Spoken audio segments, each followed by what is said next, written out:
My name is Rentea, and I'm here to talk to you about how can we write clean code using Java 8 features, using Lambdas. Who am I, first of all, to talk about these things? I'm a consultant, technically the lead architect for the largest client of IBM Romania. But if I would define myself as what I think I'm doing, I would like to say that I'm a clean code evangelist. I'm a maniac about clean code. And I talked about clean code, clean architectures, and clean Lambdas at all sorts of conferences. See you in DevOps Poland if you go in a few days. In the spare time, what I like to do most is train. I'm an independent trainer on various topics like architectures, clean code, Spring, Java Enterprise, design patterns, even in faculty, test-driven development, coding dojos, Java performance, and many things on my website. Yes, I have a website. Okay, so what we'll talk about clean code, right? About Java 8 features, Lambdas. Why do we love Lambdas? Because they are cool, right? They literally caused a dramatic increase in the popularity of Java since they were added. You can see here increasing the Java, right?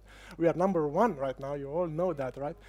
But the thing is that my concern, since I'm a clean code maniac, was whether this code with Java 8 is still clean, maintainable, elegant, readable, and so on.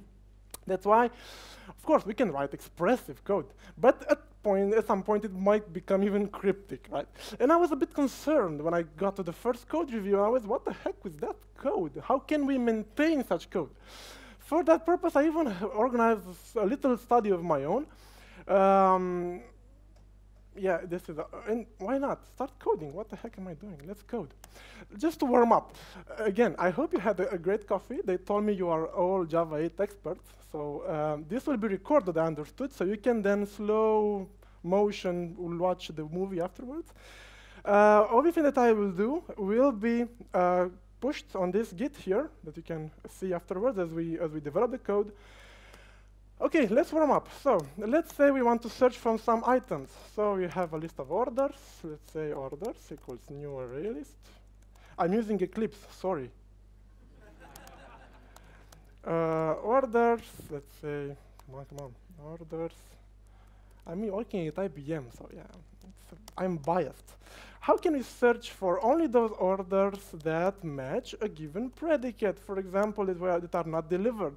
One idea would be to collect them all in a list and then test the size of the list. Why not? And this, if the size is greater than 1, that it means I've found the 8th item, right? But this is quite silly, right? This is one way to do it. Why not? So let's try another way. Another way would be to do is empty and then negate it. Great, another way. Let's try another way. So another way would be maybe, why not? If is any item that matches this predicate, then if it's present, then this is my Boolean test, right? This will also work. How many ways to write the same thing? Let me see. Another way would be maybe to directly count the items of the stream. Why not? This is another way to do it, like this. It will just work just the same. But still, the simplest way isn't any of these, right? There is a more concise, more expressive way to write it, of course, any match. So what I wanted to prove to you using this point is that you can find so many ways of writing the same logic in so many. So there are Lambdas allow you all sorts of forms to write the same thing. So let me push this already. This would be various ways. Pair program. Always pair program. Ask someone close to you how it feels, how he feels about the code you just wrote. But the point is, always you should refine your Java 8 code, especially when you just started using it. Always search for the most simple and most expressive. Just like it was said in a talk before, you need to write concise, right? But not too cryptic. Okay, so you need to refine to find the simplest way to do it. Now, let's talk about optional, which is the best underused feature of Java 8, right? How can the optional get us rid of null pointer exceptions? Here we go. I'm using Lombok here to get rid of the clutter for getters and setters. This is not doesn't matter actually. The point is that from the customer, I'm getting the profile, I'm getting the gold card, and I'm getting the discount. You can know this is a train wreck. It's sometimes referred to as a train wreck because it can crash in so many ways, right? For example, null pointer exception, the most frequent exception of the world, right? This is the, we love it. I mean, if you don't see a null pointer exception in a day, then you don't feel right. I mean, what the heck?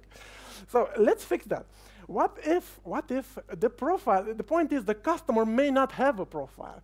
But for example, if he placed the order without creating a full-fledged profile, just directly create an order without a profile.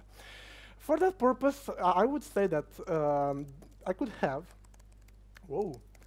a getter which returns me an optional of profile, which is get profile optional, for example, which returns me optional of nullable of profile. I know I'm using Eclipse, I know. But the point is that if I have such a method, I can write the following code.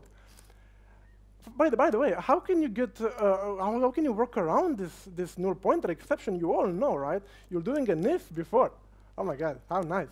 And you have the discount there before equals 0 initially, and then in case the customer has a profile, then indeed go into. You're just if and if to avoid the nulls, right? Instead of doing all this misery, we can shorten this code by using optionals. And if you do this, then this method will give you an optional of profile that you can map furthermore, and you can say from the profile, I want to get the get gold card that is inside. Now I'm returned an optional of gold card, and I can do the same trick again. Map gold card, get discount. Right? And then I'm left with an option of doubles that I can work around using or else. And in case I don't have a profile or a gold card, then I will return a 0. And this works just as well without all the clutter of ifs. You know? Now, you will start loving this at some point, and you will say, okay, I don't need any more getters, traditional getters. In case something might be missing, I will always return an optional. And you will like to do the same in all places. For example, the profile of a user might not have a gold card, might not have purchased a gold card. That's why you would like to replicate the solution again, public, optional of gold card. You would say, get gold card optional, and then you will say return optional of nullable of gold card. Nice. And you will not have any getter, but then you will do that. You won't be able to invoke the get gold card. I've just deleted the getter. So we'll invoke this, but now you will end up with an optional of optional. I won't talk about monads. I will just quickly and silently write flat map and let you read more. Why does this work and what does this do? But just how can we get rid of nulls, right? So optional versus null pointers. This train wreck can be rewritten using map, sometimes flat map. And this is optional versus null pointer exception. Right? Cool. Now, let's see. What's next? Stream wrecks. You know about train wrecks, a huge concatenation of method calls. Let's look at a stream wreck. Great. This is just what you want to read Friday evening at 10 o'clock, right? Great. Someone was just being geeky here. And what does this do? Filter order is not delivered, so I'm only selecting the orders which are not yet delivered. Then I'm getting their order lines, and I'm flattening the list that I'm returned. Oh my God, this is awful. Why not writing it another way? Order, get order lines, and then I'm flattening. In case something that I talk is not clear, you can find a more slow motion demo of these the Java 8 features in some talk on my website. But the point is, by doing this .stream, you are now joining all together. However, at this point, my mind is full. My mind just stopped. I mean, what the heck? Now I'm filtering those. What I can do at this point is to do the following point. I can collect them to a list. And then I'm stream again. And why the heck am I doing this? Because now I will extract this to be the order lines not delivered. Actually, the order line not delivered, yes. I'm introducing a new explanatory variable that will put a name to a chain of such stream calls. From that point on, my brain can understand again what I'm trying to, so break these streams, these long chains of calls into pieces, into parts, right? Cool, so this is how you can do. So with StreamRex, always try to introduce new explanatory variables, and even new methods. Look at that. So I can say that this is a method with the same name as the variable, actually. Something like that, right? And if I do that, I can get order lines not delivered. Okay, this should have a verb, right? We are using clean code here, so get order lines not delivered. Something like that. So always try to express your code, not avoid being so cryptic using Java 8, because it's so easy to write super cryptic code. Okay, let's look at some lambda.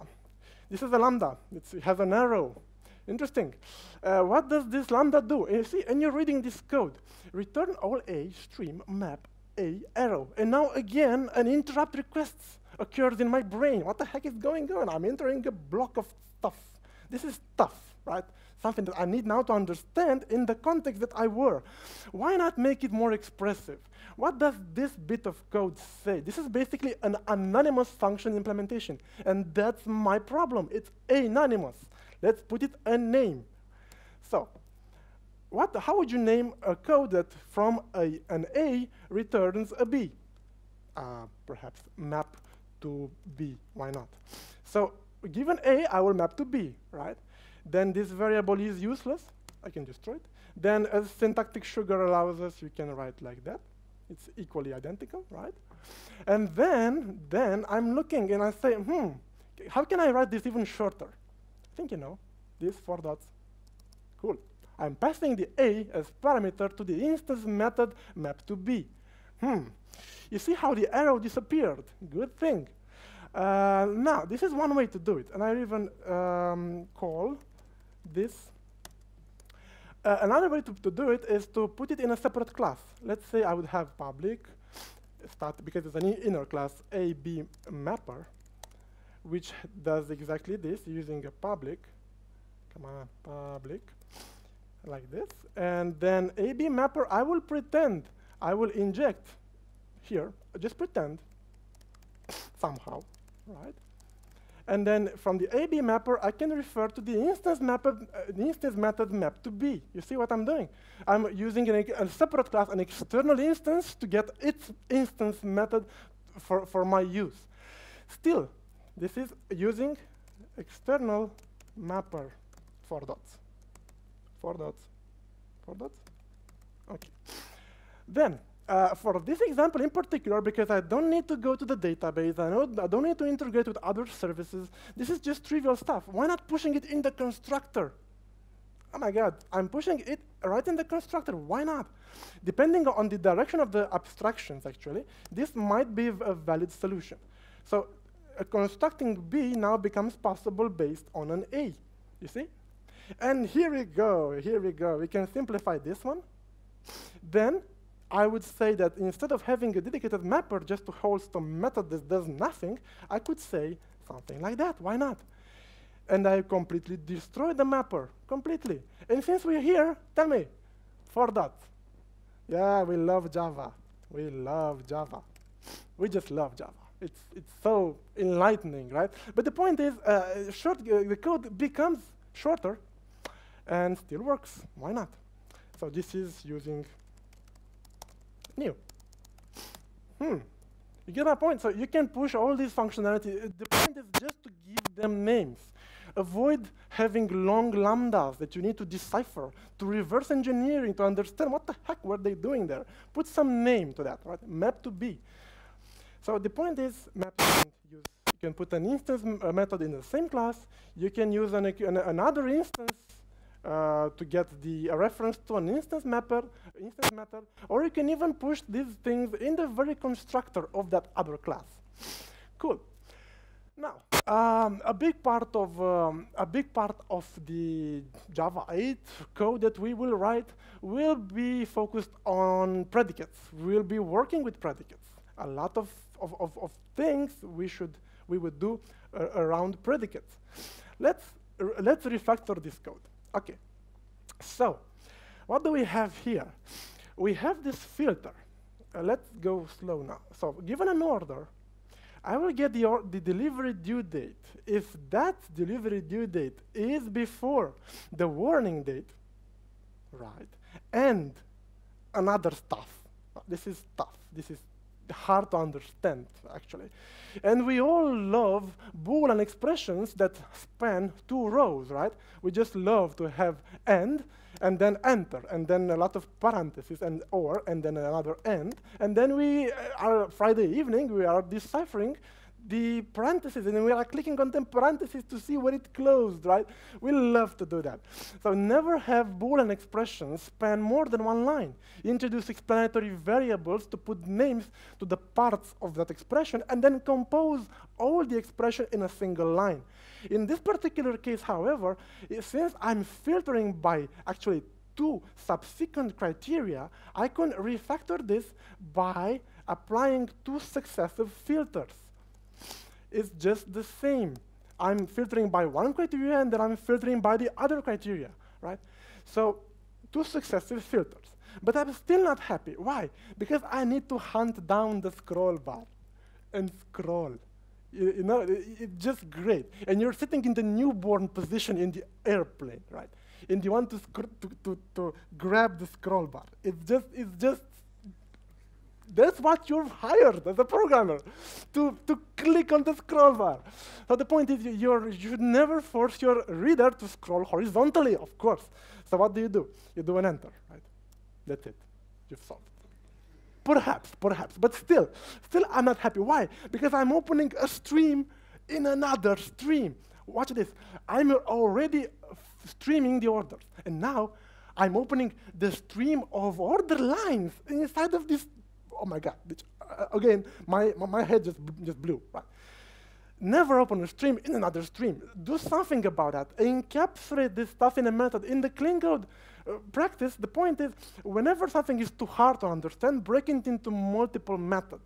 Why not try to do that here?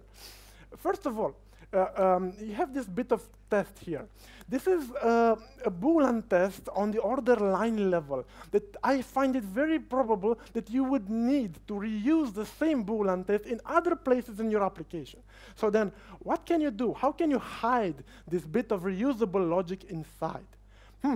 Why not have a method that does this, which is named isNotInStock? So something like isNotInStock. You see, little helper methods that I create on the entity level, actually. Come on. isNotInStock. Why does it suggest to create? I've deleted some parentheses, perhaps. Yes, isNotInStock. And I'll create this new method. Oops. I'll create this new method again. Create it. Eclipse, I know. So this is Boolean and returns this, right? Pretty simple enough to understand. I'm now having expressive methods. This is sometimes called a synthetic getter. It produces some Boolean based on some other values. It just computes something for you. And it's highly reusable, short enough to be placed right in the entity or your domain objects. Interesting, but now, of course, where am I going? You would see a pattern. I hate arrows. Nice. But I'm still not happy because I'm still opening a stream in another stream. What can I do about that? Well, clean code says that you should extract things up into smaller methods. So let's make a method out of that. How can we name a method that does this thing? I would name has order lines not in stock. Let me try to do it. Has order lines not in stock. I can even go even shorter because this is a private method. Had line not in stock, and the signature is like that. You see, it's pretty straightforward to understand what it means. And this is how I I buried the stream call in another method to keep the reader relaxed, zen, right? I want my reader to be zen, to be reading stuff without breaking his head up. Now, again, what I'll do here? For that, okay. Again, you see a pattern. I hate arrows. Why not? Why not like that? With expressive names. Interesting. Let's go further. Okay, this is something that you should never do. This is order for that customer. Anyway, each call on its own line. Now, can we do the same about this one? Interesting enough. If we try to extract this bit of logic, we will find out that this function, this new function, will require both the warning date and the order. If we will extract a method with 2 parameters, it will be impossible for us to reference this method using the for dot notation, and I will not be happy. Since Java doesn't support currying in its syntax, we will have troubles. So this won't work as it did before. But what if we would extract this part? Then what would we end up with? This is a predicate. How would you name this predicate? You will name has a delivery date before warning, perhaps. And here we go. I have a variable of type predicate. I have a variable which holds a function. And again, my brain starts taking smoke. But the point is, I'm working with functions as first-level citizens in Java 8. Cool, interesting. But now suppose you would want to use this predicate in another place in your application. How can you do that? Why not create a function that returns a predicate? I'm creating a function. This function doesn't need to be private, doesn't need to be instance. It can be even reusable in a public static order predicates, like this, for example. And I can put it, by the way, class. I can put it anywhere, and I can reference it using a static call to the function. Ooh la la. I'm invoking a function to give me another function. Yes, I'm doing it. I'm calling a function that returns me a predicate. This is how you can implement parameterized predicates, let's say. You can give some parameters to this factory method in a sense that will give you a predicate which is parameterized, which is configured according to what you said. And you can reuse this in other places. You can do stuff. You can even import static that. And you can even compose predicates. Right? Is confidential. You can do whatever you want. You can work with predicates in your application and reuse them from your various use cases. Ooh la la. Let's push this one because this was good. So loving, cherishing your predicates. Right? This is what I mean here. So with filter, basically highly reusable. If it's a bit of highly reusable code, push it right in the entity. If it's use case specific, put it in a private method in the same class and implement stuff there. Just explain the code, even introduce local variables that hold predicates, and even create static methods returning predicates. Okay, this is mind-blowing, I agree, but still, if you are using Java 8 for long enough, you can even go there. Okay, now a more complex example, type-specific functionality. Now I'll move fast, because this is a switch, and you all love switches, right? We are computing price based on days rented, and the worst thing about switches is that in case someone comes and adds a type of movie here, we will have a problem, right? Therefore, what you always do here, of course, even Findbug says that, throw new runtime, or maybe even ever, legal argument exception, why not? Oops, come on. Argument exception. Like that. Never just fall through any other left cases. Always be sure that the code will break whenever these flows happen. Okay, but still, how can we avoid switches? One could say polymorphism, and let's do that to see how awful it is. Wow, abstract. Ooh la la, compute price, and this is becoming nasty. Why? Because this is abstract. And I'm now having an abstract movie. And the first class, let's say we use children, movie. Oh my God, my fingers hurt. Extend extends movie, and then the compute price for the children, we will just return 5. Yes, we did it. Then, let's do the following. Let's regular movie, right? You get the point. Regular movie. Okay, extend, and then we return 8 plus 3. Cool. Then, let's create the last one. And the major problem with this approach is that it buries the type system right in your type hierarchy. It is too static for me. It is too rigid. But the advantage is that you can never forget. You no longer need a type, actually. And here, instead of instantiating new release movie, I'll instantiate. I don't need any type anymore. It's just written in the type system. And things will work because compute price will polymorphically delegate to the new release movie. Interesting enough, this is awful. Because in case you want to split the movie hierarchy again by another criteria, let me show you what could that mean.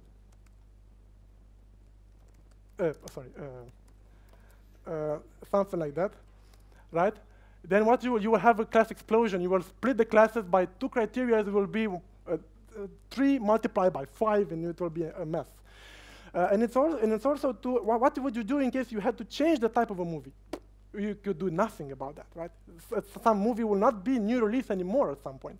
So that being said, I will just revert. But still, let's commit. Just to polymorphism over switches. Don't try this at home. But anyway, let's revert. And I want to show you one more interesting idea to do that. What I often do, actually. Did you know that enums can have methods? Did you know that? I didn't up to some point. Oh my God, I'm writing methods in an enum. What the heck is he doing? Tell me, the children compute price, what should it return? 5, right? The regular movie, what should it return? This. Oh, and in the new release, what should it return? This. Now, okay, I know it's a bit mind-blowing, this having functions in the enum, but the advantage is that the functionality, the type-specific functionality, is written right in the type system. Now, here, what we need to do only is to return directly type, compute price of days rented, and you're done. The advantage is the following. In case someone ever adds a new type here, the Java system, Java compiler won't allow him to forget to define the function. It will be red, right? It won't compile, which is a good thing. No one can forget to define the specific functionality. Interesting. And this is enums with functions inside. OK. Let's revert, and I want to show you the most mind-blowing idea you could ever have. And I actually delivered in production with that, and I'm sorry about that. I will show you in a moment. What if, this will hurt, sorry. What if you will have a public static map between the type and a function that takes an integer, and returns a double, which is price algorithms equals new hash map. Oops, hash. This should be automatic or to complete it, but anyway, static. Okay, and since we do that, we will say dot put. For the children, what should I put? For the children, I should put a function that takes days rented and returns 5. Now, for the regular, I could put this bit of code. And for the new release, I could put this bit of code. You see, if you do that, you could return here directly price algorithm dot get of dot the device breaks when I write these kind of things, you see. Apply on the days rented. and you have a lovely null pointer exception lurking in there somewhere, you could do get or default. Anyway, thing is, this is creepy. This is super creepy, but the advantage is that you can later on add new values here. In theory, you could have this as a string, perhaps, and then set this type to string, and then add new types and parameterize, configure the price algorithms, even at runtime, if someone could imagine that. Anyway, this means creepy, static map between type and functionality. Right? This is what I did, actually. And actually, switch. The conclusion is use switches. Okay, just to be sure. Use switches. In enterprise applications, at least, it's perfect. It's okay. We should have a default throw, of course. Don't do polymorphisms unless you're writing a faculty homework and you want to be smart or something. Don't do that either. It's creepy stuff. I mean, what the heck, right? But these are interesting. These are interesting. If you aren't afraid to use interesting language functional possibilities, this would allow you to keep the behavior next to the type system, right? Buried in that enum, actually. And it's super interesting. Okay, the adapter pattern. I told you it will be intense. I really hope you had a good coffee before. You can afterwards slow motion me, but the idea is this is a lovely composition of function, right? I'm making it to uppercase, I'm escaping the HTML bits inside, and then I'm collapsing the spaces.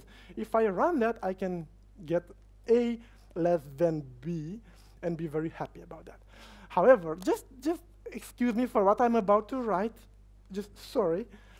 What if I could define a normalized function that is initially string to uppercase. And then I could say normalize, and then compose dot escape HTML. I'm composing. I don't know. In my country, we learned about F little circle G.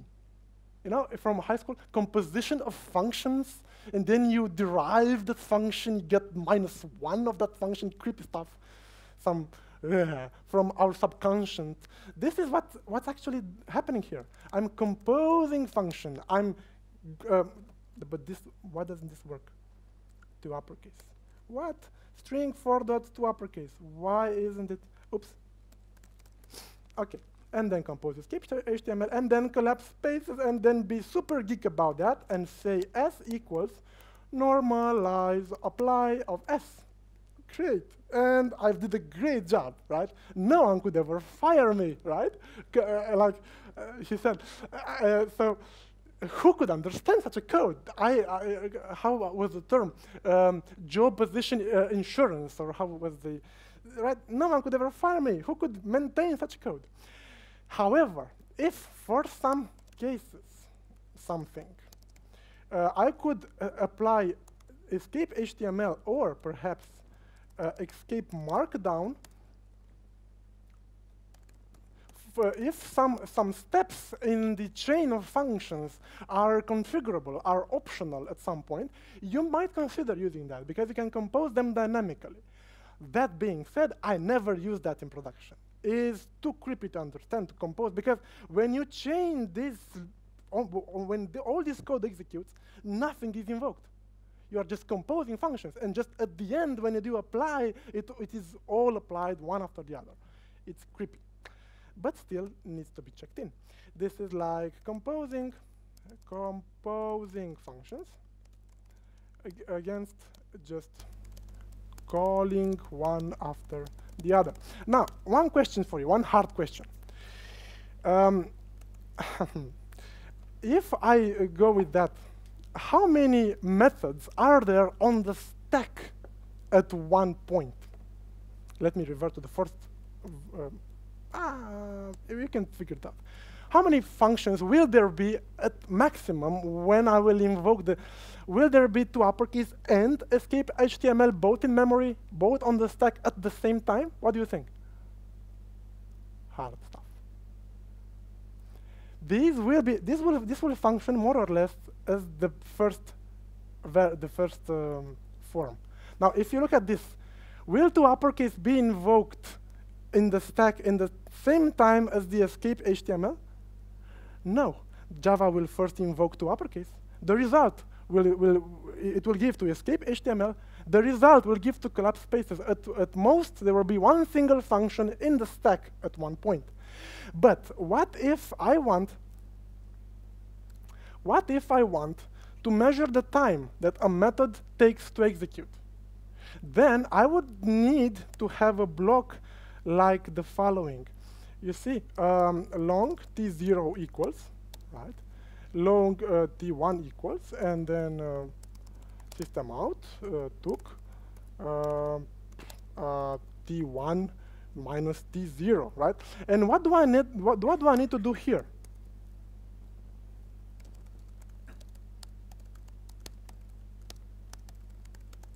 What do I need to do here? I need to invoke the actual method I need to measure, right? I need to call the method that I need to measure the time. Okay, so let's suppose I will want to measure this function, like this. If I would want to measure this one, I could call this one instead of the old method, and now I will print on the console, if it works, I will print on the console the time that it took to insert the languages in nanoseconds, right?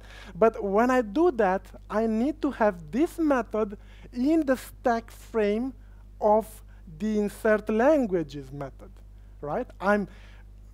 From this method, I'm calling the other function. I am calling it, so I'm in its stack frame, and I can have state from before its execution and to after its execution.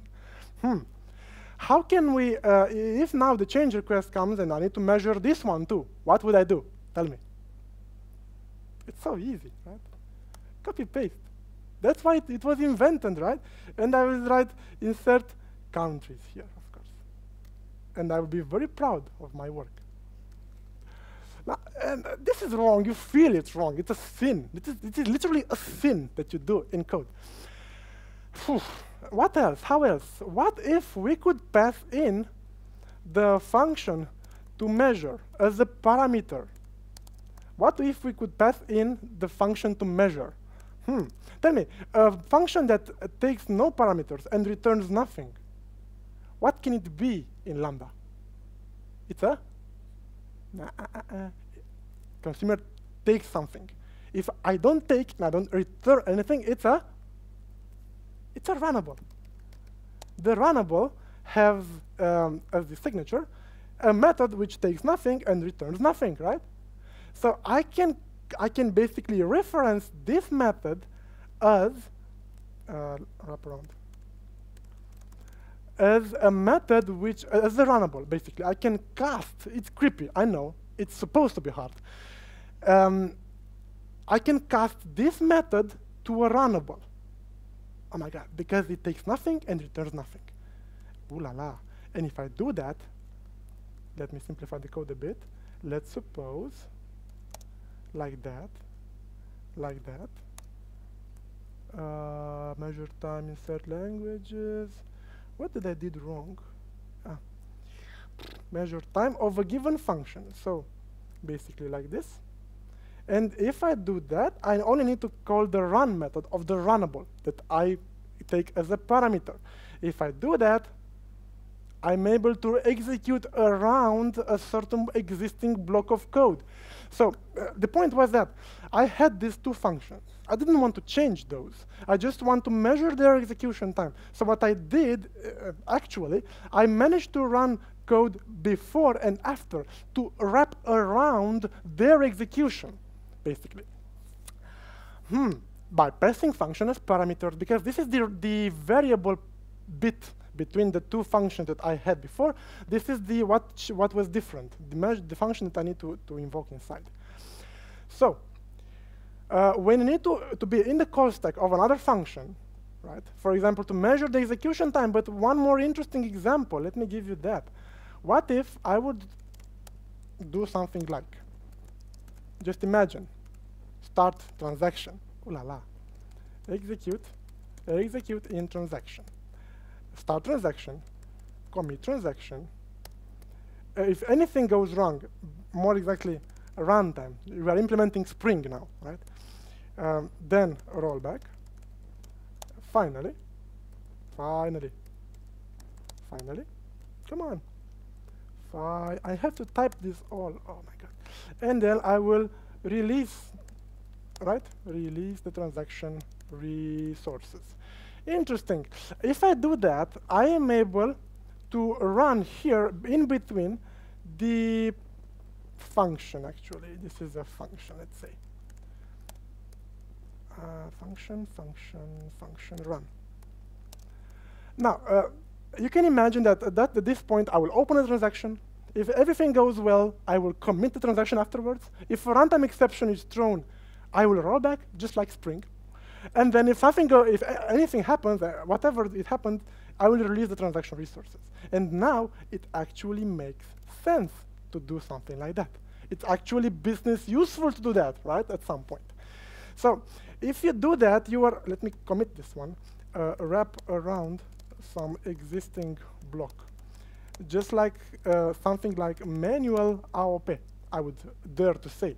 In AOP, the call, the invocation that you do is intercepted by a proxy, and Spring does things there. In this particular example, there is no Spring. You are invoking stuff around another method. So when you want to start end transaction, sort of manual aspect oriented. Ooh la la. Creepy stuff here. Now, the best one, that of template method. You know, Goff, you heard about Goff, you should have heard, right? Gang of 4, right? Long ago, a set of patterns, one of which was the template method. Let's see the use of the template method. And this will be the most hard. Let's suppose we have this little function that sends an email that says order received to a certain email that I'm given as a parameter. Okay. What if now I would want to create a similar method that will send the order shipped email to a customer? The first thing that I could do is to copy the method, right? And then say here order shipped email, right? And then what will be different? Tell me, what will be different? Instead of order received, I will do order shipped. True. And instead of the body of this method, I will say your order has been shipped. Your order has been shipped with a ship. And then the question is, what is different between those two methods? Because there is a principle to encapsulate what varies, or better yet, to parameterize the things which are different. Only these two lines are different. You realize, only these two lines.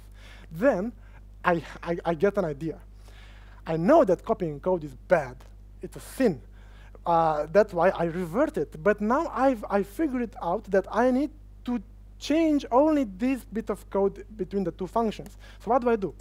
I will create a method, fill email. And I will need to have one implementation for the send order received and another one for send order shipped. So what do? First of all, I make it protected. Then I make it abstract. And then the entire class becomes abstract. And then you extend the email service using a class named, for example, order send, order received email, perhaps. And the very name of the class tells you are screwing things up, right? It's a verb here. Still, I'll prove to you that in a moment. It's more tricky. But the point is, this will extends the email service and will provide the missing implementation for the fill email function. You see my point? And this is how you manage to extract the things which were varying, which were changing, because now you can simply do that. Create a new one, third order shipped email, and I will say order shipped, and I will say here your order has been shipped with a bird. Okay. And then let's say you have some client code of this miserable code. It can still be seen from the back? Yeah? Okay. I need more space, you know? The code grows, which is a bad thing. Client code. And what does the client code do, for example? It should instantiate one or the other, you see? It should instantiate this or this. And let's do that. In the client code, I think I've written it too low. This is the configuration stuff, doesn't matter. This one, what matters. I will instantiate this one, and I will send, by the way, the name is bad, send email should be, okay, to a@b.com, okay? And then if I wanted to send also the order received, I will instantiate this other one, and I'll call its super method, right, like that. And this will actually work. Let me prove to you. This would actually work, right? Because the point is that this code actually tries 3 times to send the email in case the first time fails, and so on. Cool. But now you are having problems, self-conscious. I mean, you really can't sleep anymore. Why? Because of this word. This word. And I really have a big problem with this word. This word is bad. It's evil. It's despicable. It's maleficent. There was a principle that some years ago, many years ago, favor composition over inheritance, you know, to have things instead of extending, of being things. That's wrong in life. Right? You don't want to have things.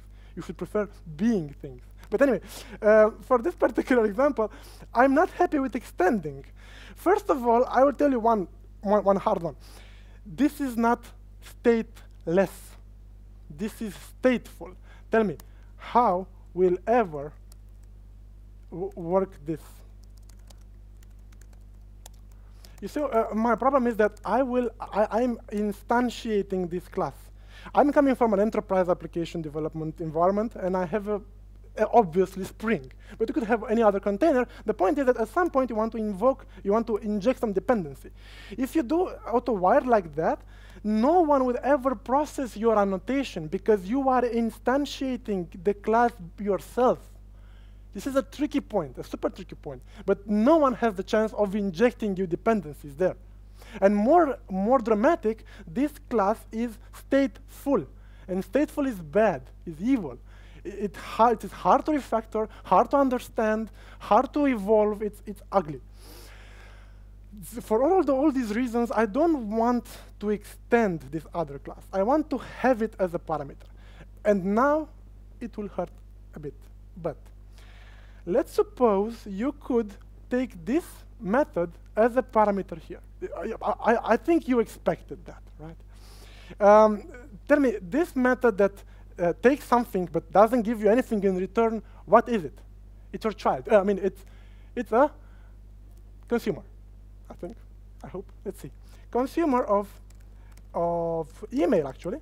It's a fill email, and fill email dot apply, accept.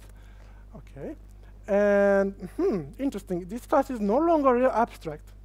This class just takes the missing step as a parameter. Takes the missing step as a parameter. I can even put it at service. Or, I don't know, how do you like it, or at component, whatever. The point is, right now, this is the fill email for order received. This is the fill email for order shipped. I no longer need to extend the email service before. And these two methods can even be placed in the client code, in the code that actually needs to send the emails. And I make them static because I will speed up a bit. I just want to show you how this turns out in the end. This is the email service that I need to instantiate there. Although I don't need actually to instantiate, I can inject it. It doesn't matter at this point. And I will send this email using, if I want to send the order received, I will just say client code, fill received email. And field shipped email. You see, the point here, I didn't use extend anymore. I've just passed the missing functionality as a parameter to the other one. Okay, so the predicates, where did we put them? We put them in methods in this. We put them in getters in the entities. We even worked with local variables, and eventually we even pushed them to static methods that create predicates. Just the takeaways, learn this entire Stream API. You just heard before, if you don't know a thing, it will never appear simple to you. Make sure you know the Java 8, the Stream API, but use it progressively. Don't use all the features from day one, because all the other developers will be puzzled, will be what the heck.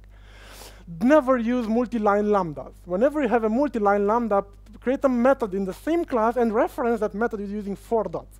For example, you can introduce a Maven build plugin that fails the build in case you detect this sequence of characters there. Just an idea. Adopt the optional. Use the map. Cherish your predicates. Push them whenever you want. And find the simplest form. You're learning a new language here. So make sure somebody else sees that code that you just wrote. And this is the main point to take away. Peer review, pair programming. Use that other developer which is sitting in front of the blue screen of that, Facebook, which is just staring at its monitor. Make him review your code, right?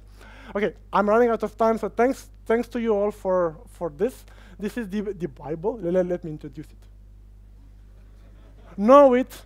It's not enough, but to start with, it's essential. Thank you. In case you have any questions, I think we'll handle them outside. Thank you so much for your time. I hope you liked it.